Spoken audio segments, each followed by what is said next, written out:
All 32 NFL teams enter each and every year with one goal in mind, and that's to win a Super Bowl. And for as simple as that goal is, there is years upon years of hard work put in by coaches and players to get to where they are today. And between OTAs, minicamp, training camp, preseason games, and game planning each and every week, it's not an exaggeration to say there are thousands upon thousands of hours put in each and every year. And in today's video, we're going to break down why winning in today's NFL is almost impossible, and why winning a game in the NFL is such a big deal. Building a championship caliber roster is an extremely difficult task to accomplish because there's a lot of talent evaluation that goes into it, as well as financial management to get under the NFL salary cap each year. But the talent evaluation doesn't stop with just the NFL draft. Teams hand out bad contracts all the time, and having a large contract on the roster with next to zero production is a net negative for everyone in the organization. And this is just one aspect of building a football team. And in today's video, we're going to break down the reality of why it is so difficult to win and win consistently in the modern era of the NFL. Now let's begin.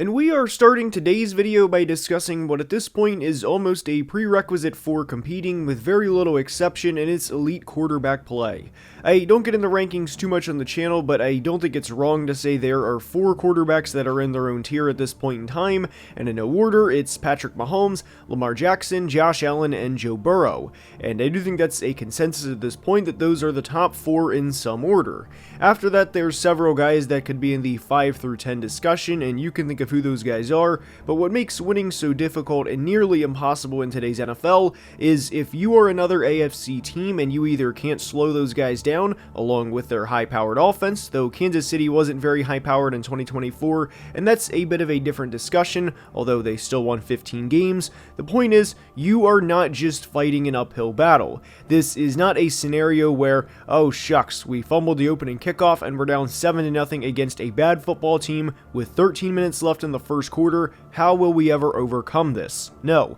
this is more of an uphill war because none of those guys are going anywhere for a long time. Mahomes is the oldest of the 4 and he will turn 30 in September. Allen was born in May of 96, Burrow was born in December of 96, and Lamar was born in February of 97, and have all of these guys in their prime at one point in time genuinely stinks for everyone else in the AFC. And I know the initial thought may be, well, we had Tom, Peyton, Phillip Rivers, and Big Ben all in their primes in the late 2000s, and teams dealt with it then. And while that may be true, Phillip nor Ben ever had 40-plus passing touchdown seasons the way Lamar Jackson and Joe Burrow just did. I mean, Lamar Jackson just had a 41-4 touchdown to interception ratio and nearly ran for 1,000 yards on top of it. Joe Burrow just had the best year of his career as he threw for nearly 5,000 yards as well as 43 passing touchdowns, and the biggest kicker of all that everyone obviously knows, the Bengals didn't even make the playoffs. And in a normal year where his defense doesn't give up 26 points or more in 8 of 17 games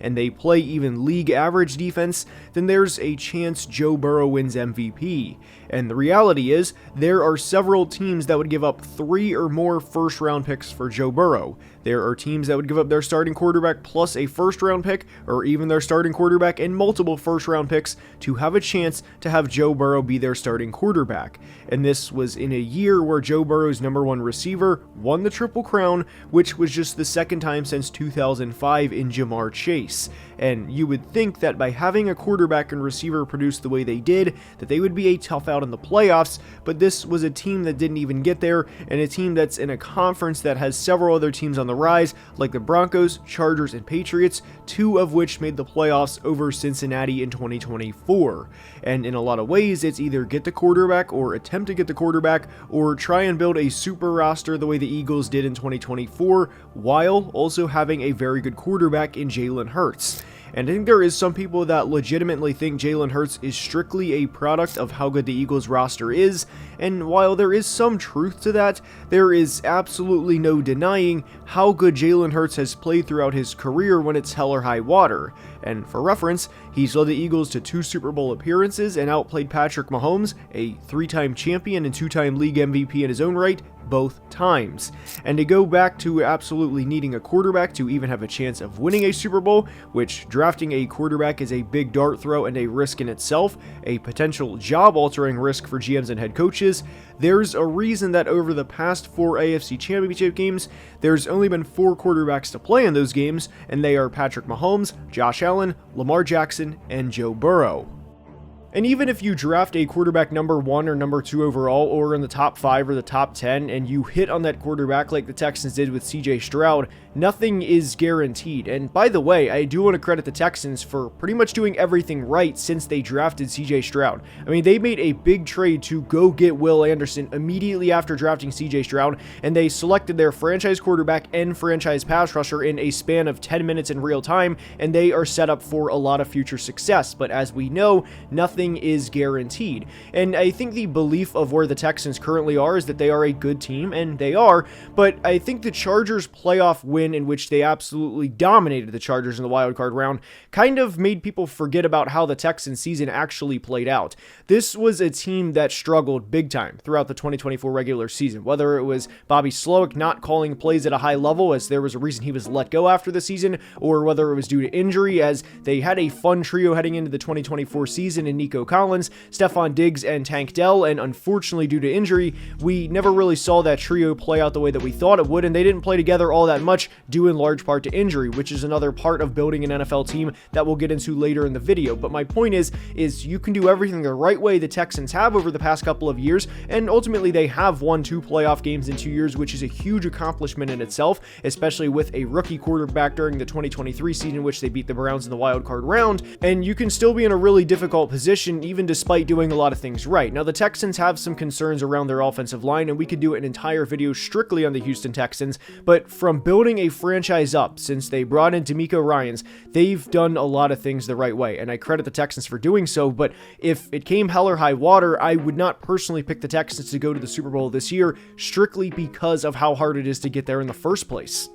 And with that thought process in mind, this is why I was never critical of the Colts selecting Anthony Richardson number 4 overall in 2023. They knew internally entering that draft that if we do not select a quarterback with a high ceiling, that we are probably never going to be able to go into a Cincinnati, Buffalo, Baltimore, or Kansas City with the season on the line and have a legitimate shot to win, unless we build an absolute super team, and that's kind of a rare exception in itself. So we are going to swing for the fences, swing for the grand slam, and hope that AR works out. And if AR does not work out the way it doesn't look like it's going to as we enter the 2025 season, then guess what? We will probably be in a situation where we're selecting a quarterback in the top 10 of the draft in either 2 or 3 years, and there's a very real reality for Indy that is exactly what happens. And guess what? All of those quarterbacks will still be in their prime, and they'll all still be waiting for them if they get to January and if they get that far to have a chance to knock them off when it matters. And I know we discussed CJ Stroud, and ultimately we just talked about Anthony Richardson, who was by every definition a dart throw in the draft process, but another player that worked out that was a dart throw when he was coming out of Oregon was Justin Herbert. And I know Justin Herbert's stock isn't high right now as he is coming off of a playoff game in which he threw 4 interceptions despite having 3 interceptions in the entire 2024 regular season, but the reality is, and the truth is, a lot of NFL teams would give up not just 1, but multiple first-round picks just to have a chance to have Justin Herbert be their franchise signal caller. Now, if there is one topic that I'm confident on that we will not agree on, it's where Justin Herbert currently ranks amongst his fellow quarterbacks, whether that's top 6, top 10, top 12, whatever the case may be. I simply ask the question, do you think a team like Miami, Pittsburgh, maybe even Seattle would like to have Justin Herbert as their starting quarterback entering 2025? The answer is yes, but even if you have Justin Herbert as your starting quarterback, a player that at times has shown to be a very, very good starter, and a player that threw for over 5,000 yards in just his second season, that doesn't mean anything because ultimately this is a guy who has 0 playoff wins in the first 5 years of his career, which goes back to the point and reemphasizes just how hard it is to win in today's NFL. There's a whole other conversation about quarterbacks on expiring rookie contracts having to get paid because they are not draft busts. And if a quarterback is a draft bust, it's easy to wish them well, trade them for a 7th round pick for a 6th round swap, and move on. But if a quarterback at any point has shown top 11 or 12 or 13 capabilities, then the reality is they are getting paid. Tua Tagovailoa received a $200+ million contract. Trevor Lawrence received the exact same contract Joe Burrow did in terms of average annual value, despite not having 7 70 career touchdown passes. And when you factor in the public pressure combined with how easy it is to not have a quarterback of their caliber, this puts franchises in near impossible situations at the quarterback position. Now, obviously, the quarterback position has a lot to do with a team's success, and I realize that's not groundbreaking information, but so does the defense. Despite having Andy Reid, Patrick Mahomes, and Travis Kelce, the Chiefs won 15 games last year due in large part to their defense. They allowed 30 points just twice in the regular season, which was to the Bills in Week 11, and the Broncos in Week 18 when they started most of their backups and had just 98 yards of offense with 5 first downs. And of course the Super Bowl in which Philly scored 40 points, but the point is, Kansas City got to where they were last year due in large part to Steve Spagnuolo's unit. And I think you have to look at a team like Buffalo, who has done pretty much everything the right way in building a franchise over the past several years, yet haven't been to a Super Bowl. Earlier we discussed what teams would give up for Joe Burrow, and I don't think there is a realistic price for what it would cost to go get Josh Allen, yet due to no fault of his own, he hasn't played in the big game yet. And what makes winning so impossible is the accounting aspect of the NFL. Players that are good on their rookie contracts eventually get paid, of course, but being able to replicate the production they provided while they were on the rookie contract is nearly impossible. And I'm not anti-paying players, but there was a reason the 49ers were able to have everyone on their roster that they did over the past few years, and it was because of how cheap Brock Purdy's contract was. Being able to pay him around $1 million per year allowed them to be able to pay the Trent Williams, the Deebo Samuels, the George Kittles, and the Fred Warners of the world, and plenty more, and not have to worry about it. I mean, this was a team that went to the NFC Championship game in 2022, then went out and signed Javon Hargrave to a 4-year, $84 million deal because they wanted to upgrade their interior defensive line and knew their window was short with a quarterback on a cheap contract. And there was a reason Deebo Samuel was traded to the Commanders of all teams this offseason, and it's because they are currently in the window the 49ers were in a few years ago, where they have a quarterback on a cheap discount relative to the production he provides in Jaden Daniels. And there's two realities when it comes to players getting paid. You can either pay everyone and manipulate the cap to be able to pay everyone, or you can trade them before it's time to pay them big money and hope to improve your roster with a high draft pick, kind of like the Seahawks did this offseason by trading DK Metcalf, rather than pay him an average of $32 million per year, knowing that they're going to have to pay 2023 first-round pick Jackson Smith-Njigba as early as next offseason. And if you choose to pay everyone, then a lot of the time the rest of your roster is either cheap veterans trying to save their career or late-round rookies hoping to prove their worth. And if you have a few positions that you pay significantly more than others, then you are inevitably going to have a weak spot or a big chink in the armor somewhere. And NFL coaches are paid millions of dollars for a reason, and it's to help their team execute at the highest level, meaning they spend hours upon hours watching tape and building a game plan every week,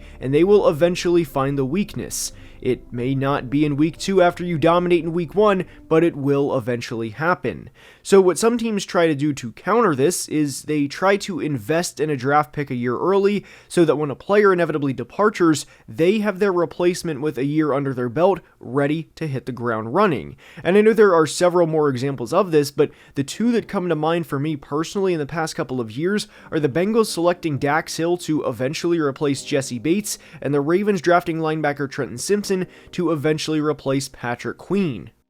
And this goes back to the accounting part where NFL teams have to balance the books. And one part that I don't think is talked about as much nationally as much as I think it will be over the course of the next couple of years is NFL teams viewing the salary cap different in the sense of, hey, instead of paying X or Y player, whatever the number is, whether it's $30 or $40 million, that's a non-quarterback. I think they're going to view it as a positional payment rather than just paying Micah Parsons $41 million to break Myles Garrett's $40 million. And why I bring Micah Parsons specifically up is he's going to get paid soon. But the Cowboys have a couple of pass rushers behind Micah Parsons where it's not going to be that big of a deal when they pay Micah because they have the guys behind him. Sam Williams was a second-round pick back in 2022, and he is entering a contract year. And as we have discussed countless times on the channel, guys typically play up in contract years because they know, and everyone knows, if they have a big year in a contract year, they are going to get heavily compensated the following offseason. But even with without having Sam Williams. They have 2024 second-round pick Marshawn Nealand, who I liked a lot coming out of Western Michigan, and I thought he was a player that could be a solid one-trick pony at the NFL level, and a guy that would be the epitome of a Robin to another pass rusher's Batman, and Micah Parsons certainly has the Batman part down in Dallas. But they also drafted Donovan Ezeraku in the second round this year, and I thought Ezeraku was a first-round talent, so credit to Jerry Jones for selecting Ezeraku where he did. But if they can pay Donovan Ezeraku $2 million versus paying Micah Parsons $40 or $41 million or whatever the case may be, and when you add Micah Parsons $41 million in 2026 and Donovan Ezeraku's $2 million in 2026, instead of looking at it as, hey, we are paying Micah Parsons $41 million, we are paying the edge position an average of $21.5 million. And that is, of course, 21.5 coming, and that number is, of course, coming from Micah Parsons' 41 plus Donovan Ezeraku's $2 million for a cumulative total of $43 million. Ultimately, that is one thing I think the national media will start to discuss more of in the next couple of years, rather than, oh my goodness, it's this player's turn to be the highest paid player, and then guess what? 9 days from now, it's this player's turn to be the highest paid player, and you get the point. Now, for clarity, there will certainly be exceptions, as there's a reason the Bengals paid both Jamar Chase and T. Higgins this offseason, and there's also a reason the Eagles paid both A.J. Brown and Devontae Smith. All four of those players are great at what they do, and there's a reason that the organizations opted to pay those guys. It's because they are very good, and they are going to help each team win football games. Now, the one part of football as to why it's so hard to win championships, that is something nobody can predict, is injury. You can do everything the right way, but if you have a 250 or 260 or 290 pound grown man sprinting at a 320 pound grown man every play in the trenches, what do you think is going to happen? Bodies are going to wear down over the course of the game and over the course of a 17-game season. And then, if you are fortunate enough to play in the postseason, you're going to have at minimum the divisional round, the conference championship round, and then the Super Bowl. So guys are going to naturally get hurt over the course of the NFL season, and that is something that nobody can predict, which adds into another factor as to why it's so hard to win a Super Bowl. And I look at a team like the 2024 Lions, who were unfortunately ravaged by injury by season's end. This, to me, was one of the most complete teams from top to bottom that we've seen over the past couple of years. They were my preseason pick to go to the Super Bowl, and I thought there was a very good chance that they were going to go from missing the playoffs in 2022 to going to the NFC Championship game in 2023 to getting to the Super Bowl in 2024. Now, I'll be honest, I did have Kansas City beating them in the Super Bowl, but when you look at this roster, including the coaching staff from Dan Campbell and Ben Johnson and Aaron Glenn to everybody they had, and Aiden Hutchinson specifically, who I thought was on pace to win the Defensive Player of the Year. I mean, he had 45 pressures on 198 pass rushing snaps, and I will be honest, I think that rate was going to fall off as the season progressed, but he was more than likely going to have back-to-back 100 pressure seasons, and I do think he was going to win the Defensive Player of the Year. It should not be a hot take to say the 2024 Lions were by far the best team in franchise history, yet they didn't get to the Super Bowl due to a lot of reasons that were out of their control. Also, credit the Washington Commanders for going into Detroit and putting up 45 points in the first place and forcing several turnovers in the process, but the Lions on paper were a very, very complete team entering the 2024 season, yet they didn't get the job done. And that's not a shot at Detroit, it's to show how difficult it is just to get to the Super Bowl, let alone win the Super Bowl. And as we saw this offseason with the Lions coaching staff and the Eagles losing several players in free agency, other teams are going to poach the talent you have in hopes of improving their chances of winning a Super Bowl. So if you have a quarterback play at an MVP level and you have several players outperforming their rookie contracts, or if you sign a couple of cheap veterans that outproduce their contracts that they signed in hopes of saving their career, and injury luck goes in your favor too, and everything goes your way, and somehow, someway you win a Super Bowl, you better enjoy that moment, because winning a Super Bowl in today's era is almost impossible. I hope you enjoyed, and if you did, please like and subscribe, as it helps the channel tremendously, as well as helps with the almighty YouTube algorithm. Until next time, please be safe and have a great day. Love you guys.